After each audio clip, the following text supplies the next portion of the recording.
महान सिकंदर भारत आया। उसने एक फकीर के हाथ में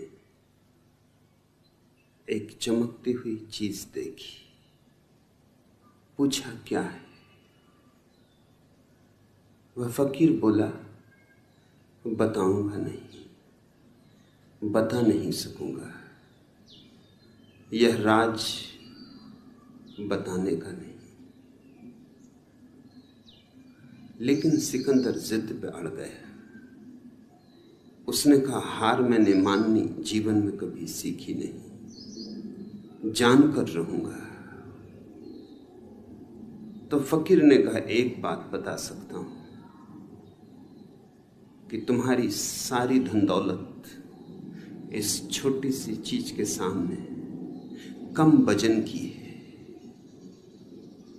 सिकंदर ने तत्क्षण एक बहुत विशाल तराजू बुलाया और लूट का जो भी उसके पास सामान था, हीरे जवाहरात थे, सोना चांदी था, सब उस तराजू के एक पलवे पे चढ़ा दिया। और उस फकीर ने उस चमकदार छोटी सी चीज को दूसरे पलवे पर रख दिया। उसके रखते ही फकीर का पलवा नीचे बैठ गया और सिकंदर का पलवा ऊपर उठ गया, ऐसे कि जैसे खाली हो। सिकंदर किम कर्तव्य विमूढ़ हो गया। झुका फकीर के चरणों में और कहा, कुछ भी हो, नतमस्तक हूं, लेकिन राज मुझे कहो। फकीर ने कहा, राज कहना बहुत मुश्किल है, कहा नहीं जा सकता, इसलिए नहीं कह रहा हूं। लेकिन तुम झुके हो, इसलिए एक बात और बताए देता हूं। एक चुटकी धूल उठाई रास्ते से और उस चमकदार चीज पर डाल दी, और न मालूम क्या हुआ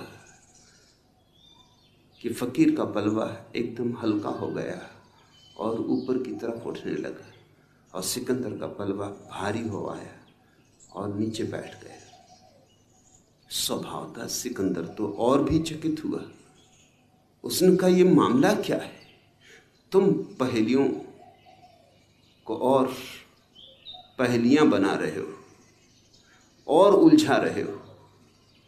सीधी सादी बात है, कहना हो कह दो, न कहना हो न कहो।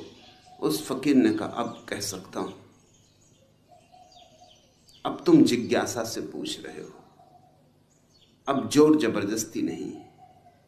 यह कोई खास चीज नहीं, मनुष्य की आंख है। धूल पड़ जाए 2 कौड़ी की,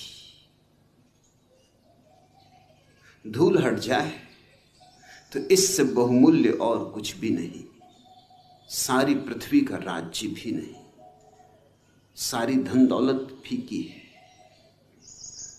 संबोधि का अर्थ होता है नरेंद्र, तुम्हारे भीतर की आंख।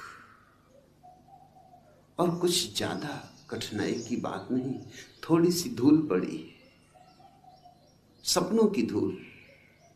धूल भी सच नहीं, विचारों की धूल, कल्पनाओं की धूल, कामनाओं की धूल। धूल भी कुछ वास्तविक नहीं, धुआं धुआं है, मगर उस धुएं ने तुम्हारी भीतर की आंख को छिपा लिया। जैसे बादल आ जाएं और सूरज छिप जाए, बादल छट जाएं और सूरज प्रकट हो जाए। बस इतना ही अर्थ है संबोधि का। बादल छट जाएं और सूरज प्रकट हो जाए। तुम सूरज हो, बुद्धत्व तुम्हारा स्वभाव है, मगर खूब तुमने बादल अपने चारों तरफ सजा लिए। न मालूम कैसी कैसी कल्पनाओं के बादल, न मालूम कैसी कैसी कामनाओं के बादल, जिनका कोई मूल्य नहीं, जो कभी पूरे हुए नहीं, जो कभी पूरे होंगे नहीं। मगर तुम उस सब से घिरे हो जो नहीं है और नहीं होगा, और उससे चूक रहे हो जो है और जो सदा है और सदा रहेगा। संबोधि का अर्थ होता है जो है उसमें जीना, जो है उसे देखना, जो है उससे जुड़ जाना। जो नहीं है उस पर पकड़ छोड़ देना। अतीत नहीं है और हम अतीत को पकड़े हुए। बीत गया कल, हम कितना संभाल कर रखे हुए, जैसे हीरे जवारातों को कोई संभाले। राख है, अंगारा भी नहीं, अब सब बुझ चुका है। जैसे कोई लाशों को ढोए, ऐसा हमारा अतीत है। और या फिर हम भविष्य की कामनाओं में उलझे, सेक चिल्ली हैं हम, सोच रहे हैं ऐसा हो, ऐसा हो, ऐसा हो जाए।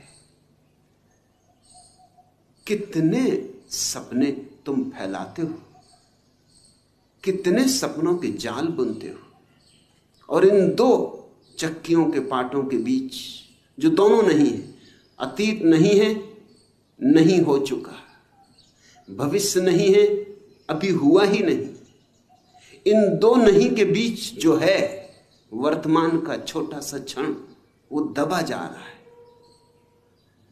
इन दो चक्कियों के बीच में तुम्हारा अस्तित्व पिसा जा रहा है।